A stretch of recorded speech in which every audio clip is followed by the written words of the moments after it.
The Mets don't have a true number one ace, and that could be seen in what just happened in the 2025 season, as the pitching was just not there.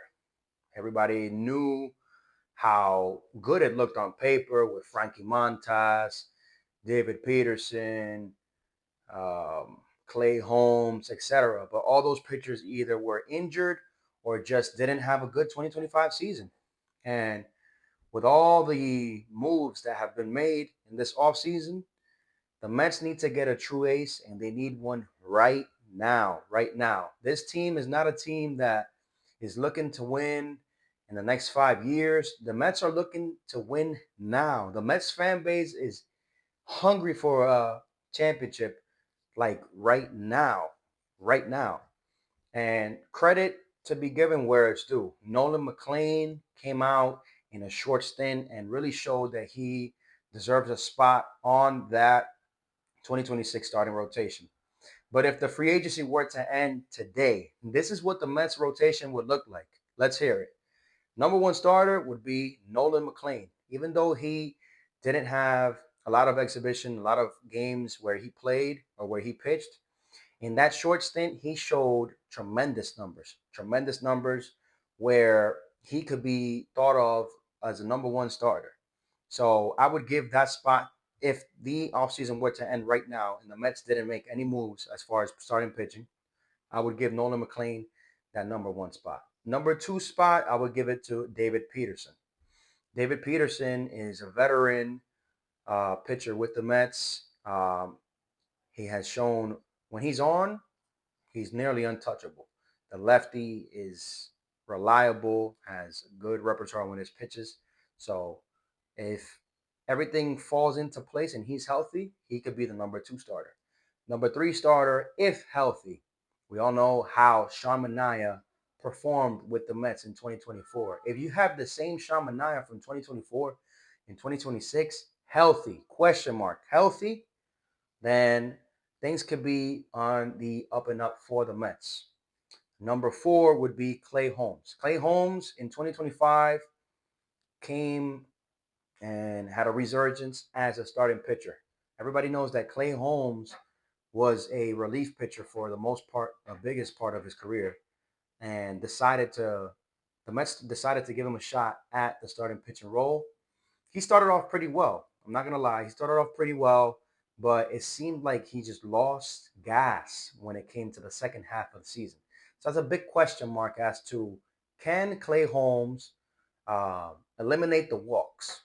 His big problem is the walks, right? And those extra pitches that he has to make to get out of jams. So that's a big question mark for the Mets right there. And number five, even though Brandon Sprout came up in the late half of the season, he showed some good upside. The guy is a polished pitcher in the minors. In the majors, he showed a little bit of inconsistencies. But if you ask me, if I were to give that number five spot, it would be to Sprout. Notice how I haven't even touched on the name Kodai Senga.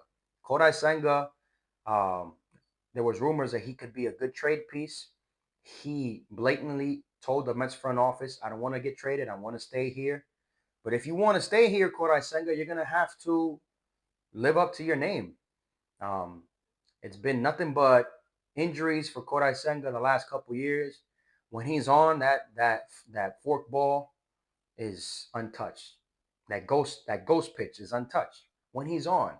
All these question marks, I see a lot of question marks in this pitching rotation, need to be answered.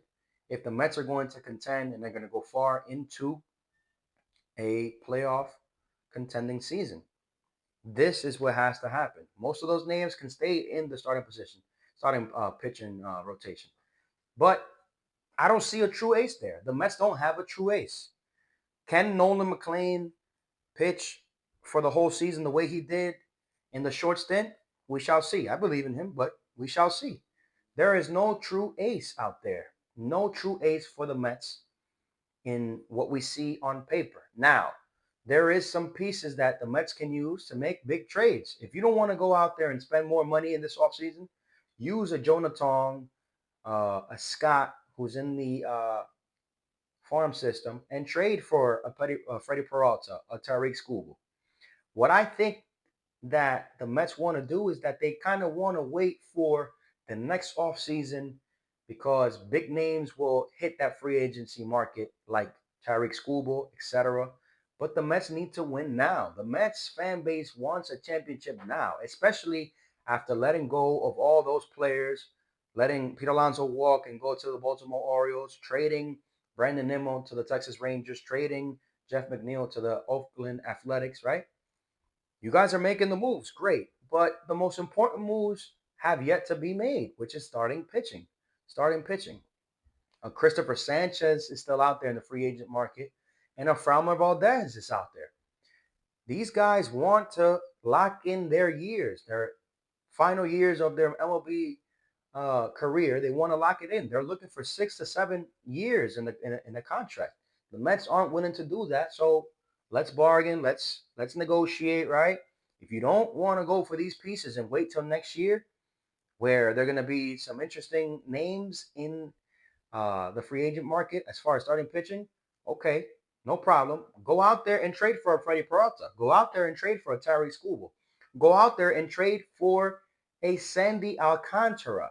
But don't let this offseason go by and then have us Met fans seeing that we're going to start with number 1, Nolan McLean. Number 2, David Peterson. Number 3, Sean Manaea. Number 4, Clay Holmes. And number 5, Brandon Sprout. Or number 5, Kodai Senga. For that to work, not saying it can't, all the pieces have to align. Healthy pitchers have to be ready. The pitchers have to come and start out strong and finish out strong.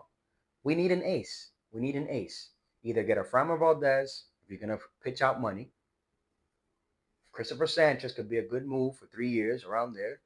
Or trade for a pitcher that has proven himself, a Freddie Peralta. Freddie Peralta. Come on, man. Come on. Baseball. Oh, baseball. I can't get enough. Let's see what the Mets are going to do.